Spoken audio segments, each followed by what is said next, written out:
When I was in high school, my friends and I went out to a really remote spot in the mountains to camp. Just to get there, you needed a pretty serious off roader. It was about 30 miles up a super rough road.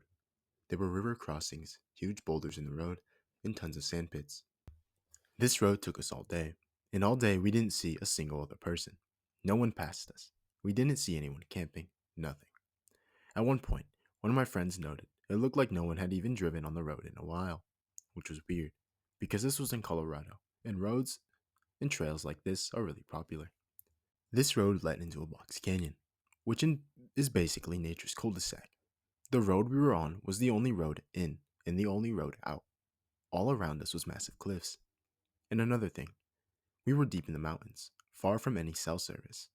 On top of that, we were in a box canyon, which even if you were next to a city, never has service. All that said, we eventually got to the spot and set up camp. Every time we went camping, we played capture the flag. This trip was no exception. We waited for it to get dark and started.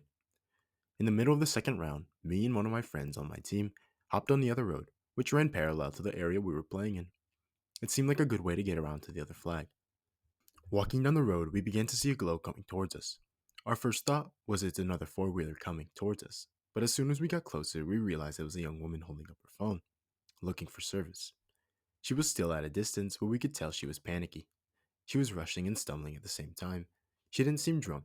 It was weird. We called out, "Hello?" No response. But it wasn't just that she ignored us. It was more like she didn't even realize we were there. We tried again. "You okay?" Nothing. As she passed us, we realized she was crying. Again, "Are you okay?" She stumbled right past us, never showing a single sign that she saw us, the whole time just looking at her phone for service. My friend and I are frozen. We watch her go, still stumbling, still crying. She rounded a turn, then disappeared. I yell out to everyone else to meet back at camp. We do. I tell them what we saw, and I'm not proud to admit this, but we got creeped out. We said we stayed in camp that night, and in the morning we'd go look.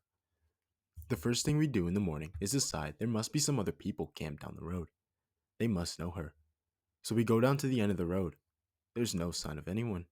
Then we decide to go to the entrance of the road and look for the woman. So we drive to the entrance, which took all day. Nothing. I still feel guilty for not trying harder to help her, but thinking how she got in that position, it just doesn't make sense. She didn't look like a hiker. She had regular jeans and a sweater. If she had gotten in the canyon from the other side, it would require a very technical descent. She would have needed gear, and she didn't even have a backpack. We were pretty sure we were the only ones that had driven down the road in a while, so it's not like someone dropped her off or left her. And the whole time we saw her, she was holding up her phone looking for service. If she knew the area at all, she would know there was no way she was going to find service. I don't know what to make of it, but I know that image of the woman stumbling in the dark crying has been seared in my brain ever since. When I was a kid, my family and I would camp out a few times a year at my grandmother's property. It was way out in the country in rural Indiana. My dad is a big outdoorsy guy. He isn't a hunter though. We got out there one year. This was my first time that year. We unpacked and got all set up. I helped set up, then went off into the woods. I still loved being in the woods, and even back then, I never had a fear of being in the woods, even at night. I loved to hike through the woods at night, and sometimes I'd pretend I was some predatory animal and sneak around. Anyway, this was during the day. I'd probably been going for an hour when I came across these deep scratch marks in a tree. They were a solid inch and a half deep, four grooves about 2 feet long. I'd never seen anything like this before. This is Indiana, so no bears, no mountain lions, or anything of that sort. I regarded them for a bit, and then I decided it was some random thing that happened. Maybe a tree fell down, or a deer was acting strange. I kept going. It started to get dark. I didn't wear a watch, so I didn't know what time it was. This was perfectly normal for me. I always came back to the campsite. As it started getting dark, I started heading back. I was in an unfamiliar part of the woods, but for some reason, I can always find my way back. Then I came across more scratch marks. They looked similar, except these were in a tree called an Osage orange. It has an extremely tough bark and wood, some of the strongest in the world. For something to do this to this strong of a tree, it had to be exceptionally strong. This time, I took it more seriously.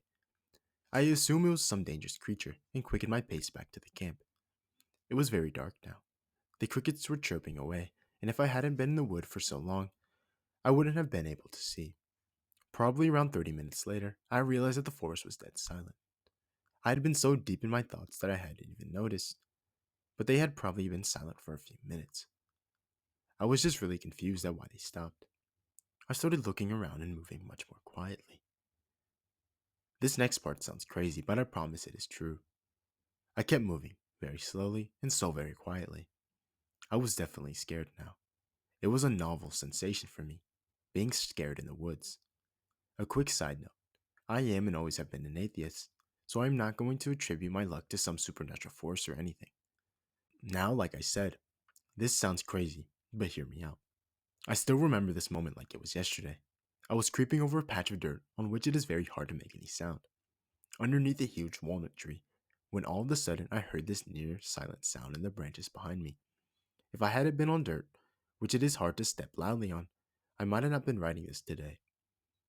There was a sound, and I jumped in surprise because the woods were so quiet. Then something huge slammed into my back.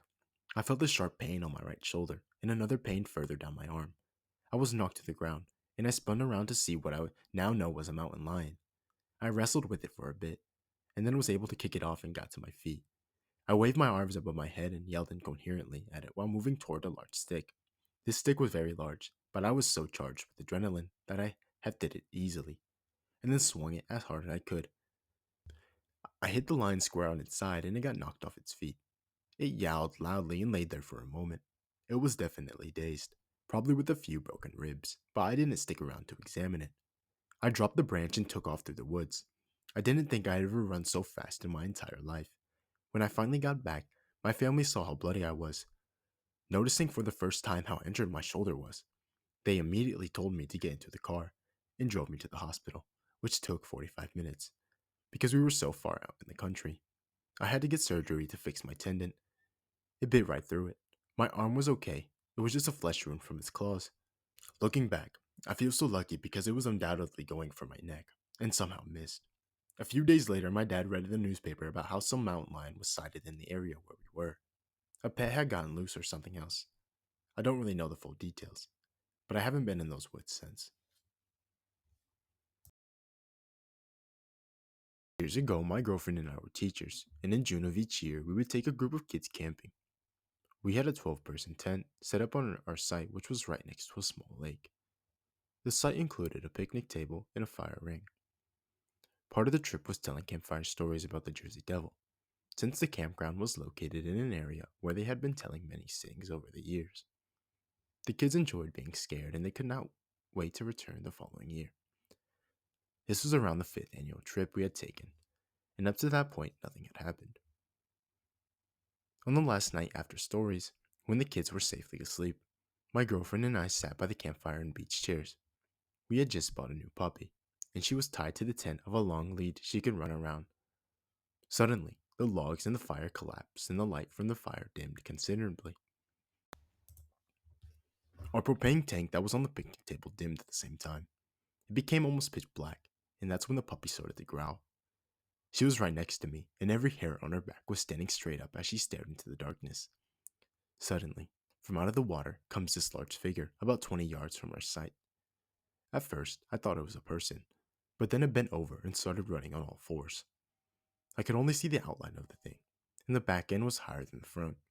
It wasn't a bear, dog, or deer. It looked and ran like something I've never seen.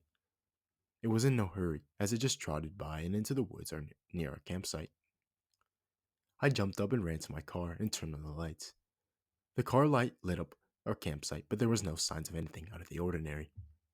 I told my girlfriend to wake up the kids because we were leaving. She was the braver one and convinced me to stay.